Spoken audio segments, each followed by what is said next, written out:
Hi guys. So as promised, another live feed to answer all of your posing questions. So if anyone has any posing questions, then let me know. Hi Barbara. Drop your posing questions in the comments. I've also got a few to work through. So that's really cool. I can do about 20 minutes this evening, so I'm going to move quite quickly, and I'm going to just give it another couple of minutes for some people to join. So I'm going to talk about posing questions. If anything posing related you've got, let me know and I'll answer, no matter what category it is, if it's just a transition, if it's, difference between different federations. Any kind of posing questions, just let me know.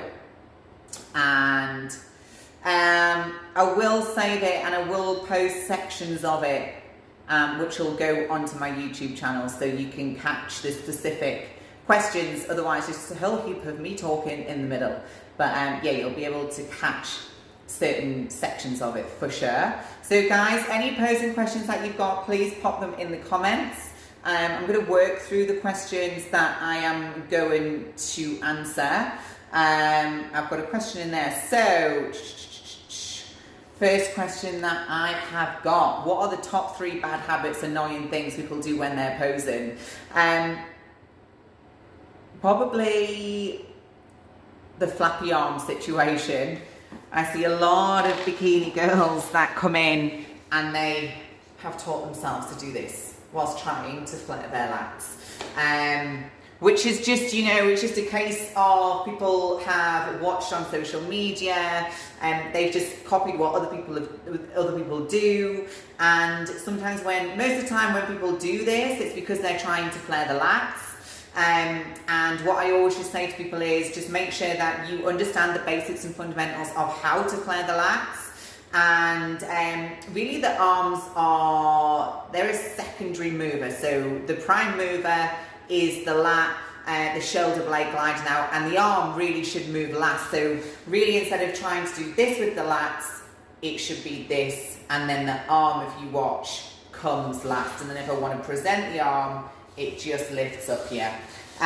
What other annoying habits? Usually it is just the lat work. People really get confused on that because it is the most hardest thing to do as well. What else do people? Oh, the crab as well. Let me show you this. So when people are in the front pose, instead of just presenting nicely like this, I get this a lot, and then put it in with a flappy arm. It's not a good look. It's not a good look. So lats, and just bad technique really, and not fully understanding what the basics and fundamentals are. That would be the main thing. Have you worked with anyone with a coordination difficulty on posing?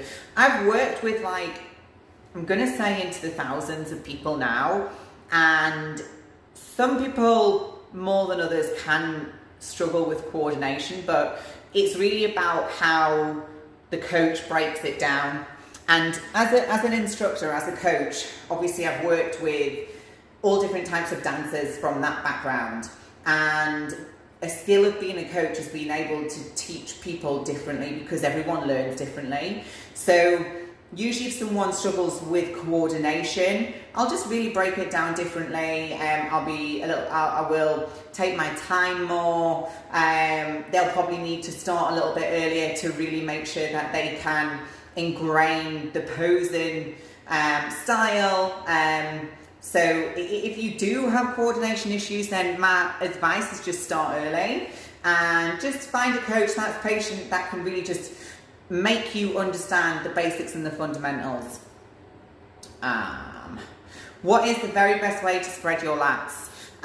So when we think about flaring the lats, a lot of people, when they first kind of try to figure it out, they think a lot about feeling the lats, which means that they try and squeeze the lats.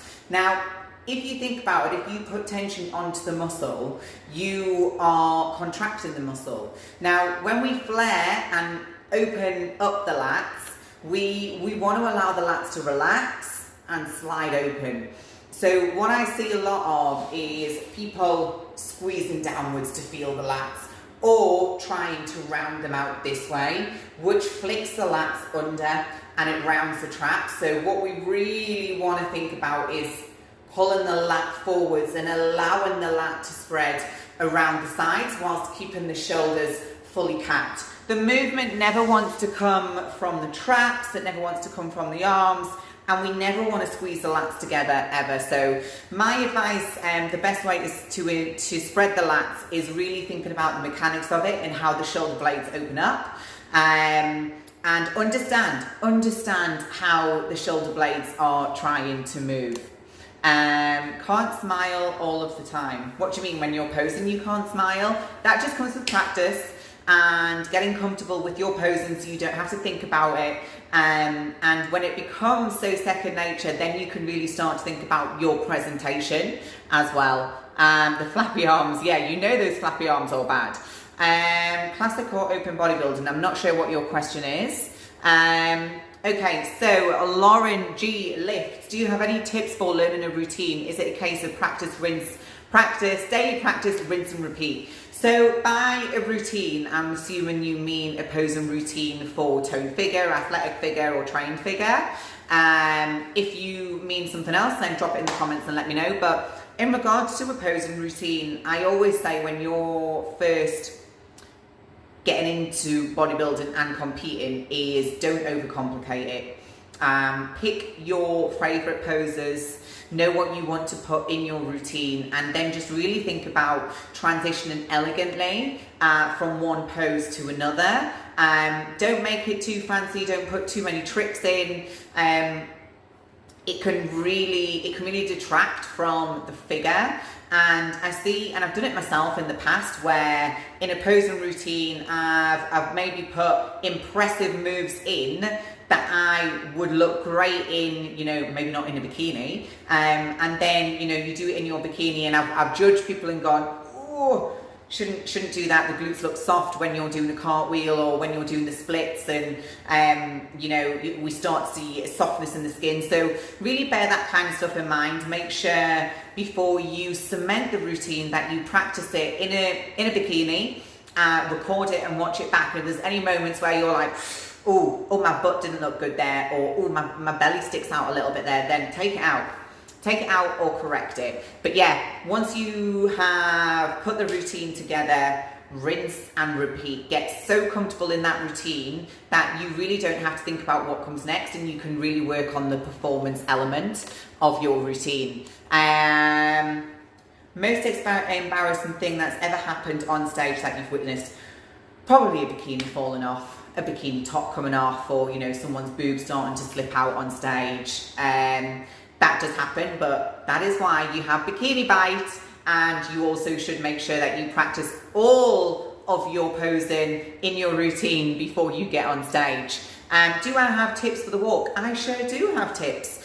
So when you are thinking about walking on stage, whether you're thinking about walking across or down stage or away from the judges, my #1 golden rule is always keep the glutes lifted. Now that means you need to make sure that you are arching the lower back, sticking the butt out, keeping the chest lifted. Now, I always try and explain to my clients, which seems to really help, which is something I learned from doing ballet and contemporary, is always imagine you have a piece of string pulling out through the top of the head, and it lengthens the spine. You must make sure that when you walk, you don't take big steps, you don't look like you're a drag queen on stage and trying to really, you know, get that trot going. We don't want to do that. So when you're walking, I have actually done a video on this before, but when you walk across, you want to make sure that the midsection is nice and tight, the butt is sticking out, because what we don't want to see is lack of shape when you walk. So we don't want to walk like this and crunch over. We want to make sure that we stay lifted, the arms and the hips move. So that's the same when we're walking forwards as well. The butt is sticking out, the torso is lengthened, the string out the top of the head. I always allow the arms to sit just in front of the body. So I'm not upright and the arms swinging here. the arms are slightly further in front of the body because it gives you more S shape when you walk as well. Some people, when they walk, in order just to get a little bit more movement on the hips, they let the feet twist, which can just be a little bit more comfortable, but you must make sure that if you do that twist on the balls of the feet, that it doesn't become this and it becomes too big. So just make sure you keep your steps underneath you, you let the hips move and the arms sit in front of the body. Yeah? Okay, so hope that's some tips for the walk. I've signed up for the 4-week course. What should I do in preparation to get the most out of it? I would recommend that you do the level 1 tutorial that's on the website, because that will get you prepared with understanding the basics and fundamentals. And then once you get onto the course, we can really start to fine tune that, and it almost takes you 10 steps ahead. So yeah, do the level 1 tutorial that's on the website. It's only like £24, and then you can just be ahead of the game, and we can really start fine tuning those quarter turns and moving on to your transitions, your presentation, so you just get the most out of it. But the online courses are just so beneficial. People, they really progress on that course, so it's really beneficial. I'm thinking about in February of doing, instead of doing a 4-week course, I'm thinking about doing a 2-week intensive, and we will probably check in every other day, and I will give feedback every other day. I just think I'm always thinking of like new ways to, you know, keep everyone interested, and new ways of learning, and the 4-week course works really well. But I'm just thinking, like, because we're in lockdown, people might have a little bit more availability to commit to check-ins every other day and then work in between. So keep a look out for that. Are such things as hair, makeup, bikini colour, etc. judged? So you do get marked on your presentation, which obviously includes tan, hair, makeup, bikini, not necessarily your bikini colour, but you obviously want to pick a colour that looks nice on stage and also is flattering, and it has the right tone to match your hair, your eyes, your skin tone. So yeah, they definitely play a part. They don't directly mark you on it, but it plays a part in your finished look. Main cues to focus on when walking during an eye walk. Do you mean in your eye line? Main cues to focus on when walking during an eye walk. So in your eye walk, you're going to walk directly down to the front. So for an example, you could come on from the back, or you may walk on from the side. It depends on the federation. But what you'll do is you can do a pose at the back of the stage. I'll just imagine it's standard bikini, so you can do a pose at the back, whatever one that might be.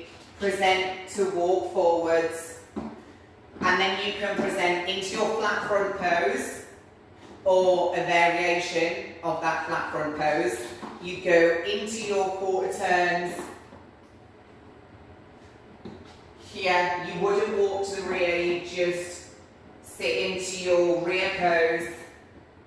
You could even skip this side pose if it wasn't strong, so you could do your glute shaft, skip the side pose, and maybe come back to the front for a more flattering pose. Really, your eye walk is your opportunity to give your interpretation of the quarter turns and showcasing what presents your figure the best. And when you finish at the end of your eye walk, just finish off with a little glute shot, wherever that might be. It might be under the side. You might not do glute shot, you might just finish here, sign off, or you could be here, sign off, and then you can exit the stage, or you'll go up to the back of the stage again. Other questions? What's best to increase flexibility for posing? Are there certain stretches you would advise? I recommend working on the mobility for the lower back, for the hip flexors, for the glutes. They're the main areas that always tend to get tight. and especially in the side poses, people tend to struggle in the flexibility of the lower back because you're trying to lift underneath the glute, and also in the rear pose, making sure that you can arch in the lower back and lift the upper body at the same time to showcase the X-frame. So really focus on lower back, hip flexors, glutes, and they would be the three main areas. What's the difference in bikini posing between UK DFBA and Next Fitness Model UK? So the difference is that UK DFBA is a stricter style of posing. They don't allow any alternative front poses, and they do not like the hand to be any higher than the hip bone or the belly button. Don't quote me on that, but basically they don't want to see this, which I would never teach this anyway, but the hand has to be down, and you cannot change the front pose, so you wouldn't be able to do this or this or this as a front pose. With Next Fitness Model UK, there's a little bit more flexibility in the posing style. You would be able to use this as a front pose. You would be able to use this as a front pose. You would be able to use this as a front pose. If this was your strongest pose, you can just stick with that. So they're a lot more flexible with their posing style. So Next Fitness Model UK is more similar to PCA. And I always kind of explain UK DFBA is like your textbook strict style of posing. Tips on lifting the chest and the rear pose without losing the tension in the hamstrings and glutes. Practice. Work on your lower back flexibility. So you're in the online, Dominique, who has asked that question. She is in the online posing coaching program for this month. The tips are working on your lower back flexibility, and that's the black and white of it really, and really making sure that in the pose you don't allow yourself to give up in it or make it feel comfortable. So just making sure that you are really working that flexibility in the lower back as much as possible. Okay. I'm going to do one more question and then I have to wrap it up. So when do you think you'll be starting your in-person one-to-one sessions? As soon as lockdown is over, I will be physically back in the studio with people. Skype, don't underestimate Skype, because Skype works really well as an alternative.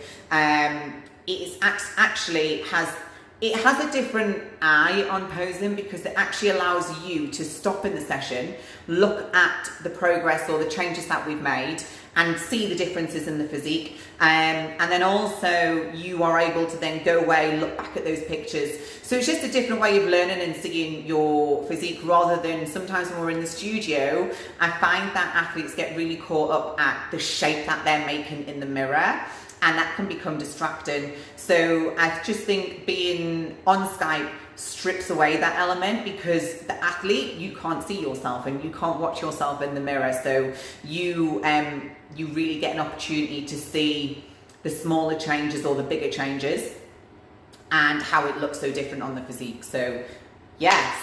So thank you for joining, guys. I will continue to do these lives. I was supposed to be doing yoga tomorrow at 9:45, but something has come up and I have to be in another meeting. So I'm going to do it on Friday morning instead. I will put it on my story. I will make it known on my page as well. So if you're going to join me, I really look forward to it. If not, keep practicing your posing. And if you've got questions, make sure you fire them at me for the next live. Enjoy your evening, guys.